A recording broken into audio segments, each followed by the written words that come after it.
everybody. Dr. Alexis Morgan here, physical therapist with Onward Physical Therapy. Today I wanted to talk to you all about a recent blog post we put out called Pull-Ups Modified for the Pregnant and Postpartum Athlete. So let's take a little bit of a deep dive into that. So pull-ups in general are hard. They tax our entire body, just our whole system.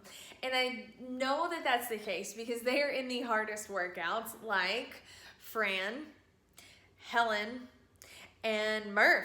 It's Memorial Day weekend this weekend as I'm filming this. And I have to say that the pull-ups, especially being first in there, they're definitely going to tax our systems. So just wanted to take a little bit of time to dive into more details on the modifications for these pull-ups. So whenever we are talking about pull-ups in general, we have to talk about the hollow hold.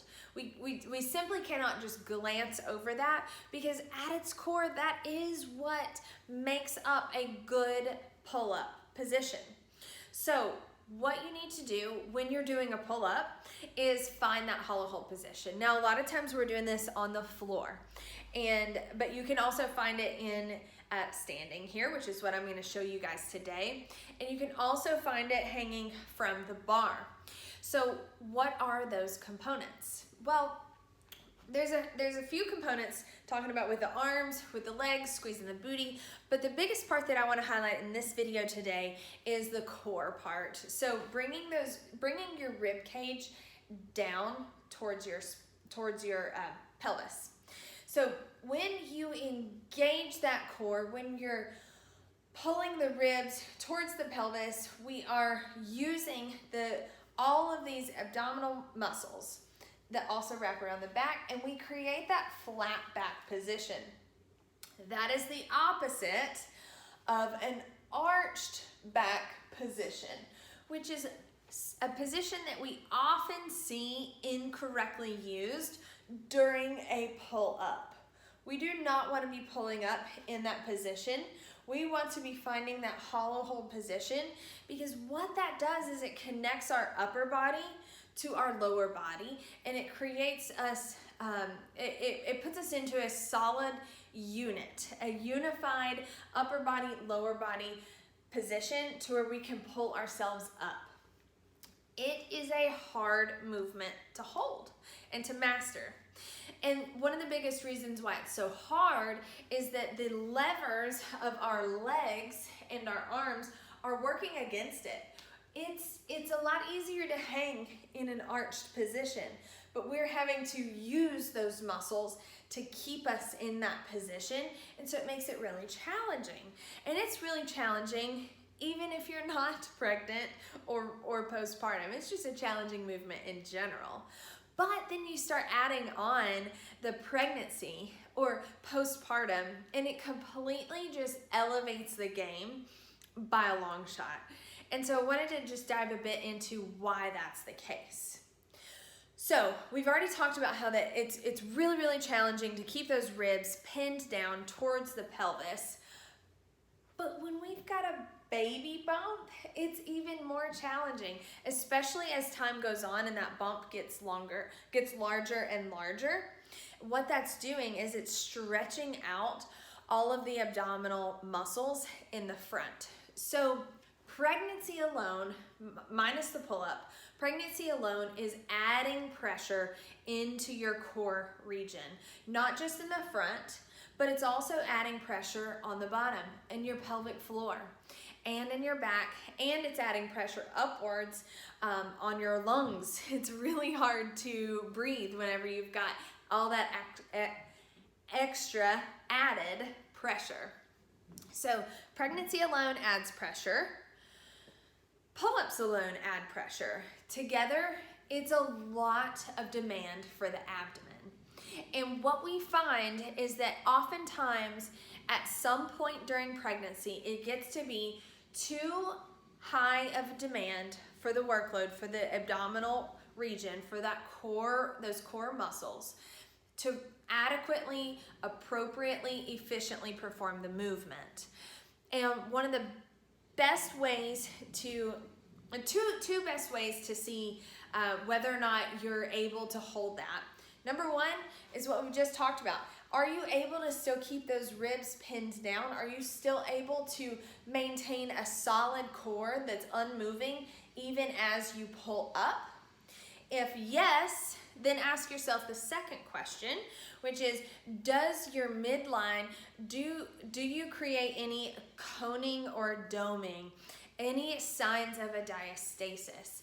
So that thinning of the abs in the midline, if you get like one of those weird, just kind of like pooches that's not there at rest, but you start engaging everything and then you've got an extra little pouch in the middle, that is a sign that the workload is too high for your abs and you need to regress.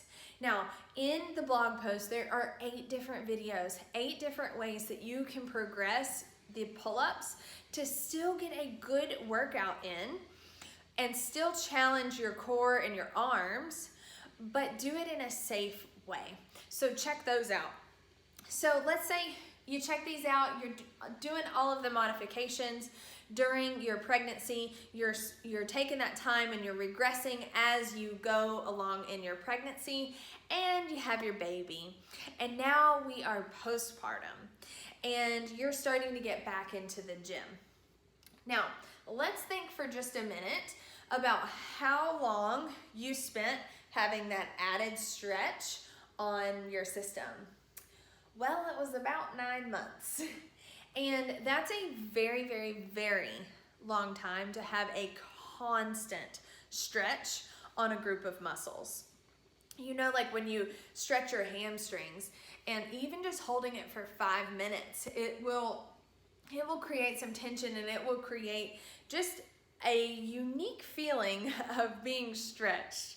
And, you know, transferring that over, that's what your abs have been stretched out, but for 9 months.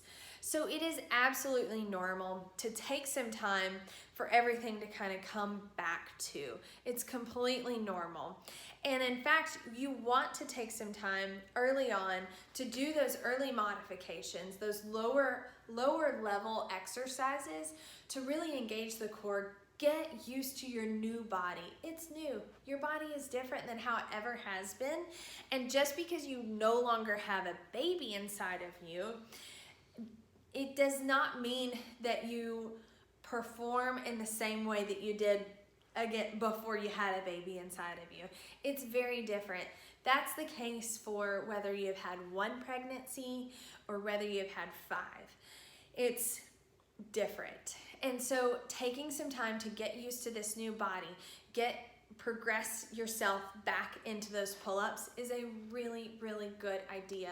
We want to be solid in those easier exercises and then add on to that foundation and add on and add on and add on. Rather than just zipping to the end and just going right back into doing those butterfly pull-ups that you used to always do, there's a lot more to it. And you really need to take that time to add in the strength, add in the volume that you once had, slowly work your way up, prevent injury, prevent issues with your core and with your pelvic floor. So whenever you're progressing yourself back, there's also a couple of rules of thumbs that you can take into consideration. So what those are going to be is that you want to still see if you have that bulging that we talked about in pregnancy. You can still experience that in postpartum. So any kind of coning or doming look at your belly is going to be a sign that it is too much workload for you right now. So regress that, get really good at that exercise beforehand, spend a couple of weeks or maybe 5 to 6 sessions of pull-ups, depending kind of on the way that your gym or your workout programming is, but spend a couple of weeks and then see if you can progress yourself. It is better to take a longer time and do it accurately adequately and efficiently than going really, really fast and zipping all the way through and just not building that solid foundation. So I would love for you guys to comment below if you have any questions, ideas, insights, pictures. I would love to see them all. Tell me what you like about that, about any of the modifications that you've done, and we'll catch you later. You can follow us. Please do follow us on Instagram at OnwardTNPT, and I'd love to engage with you there. So see you guys soon.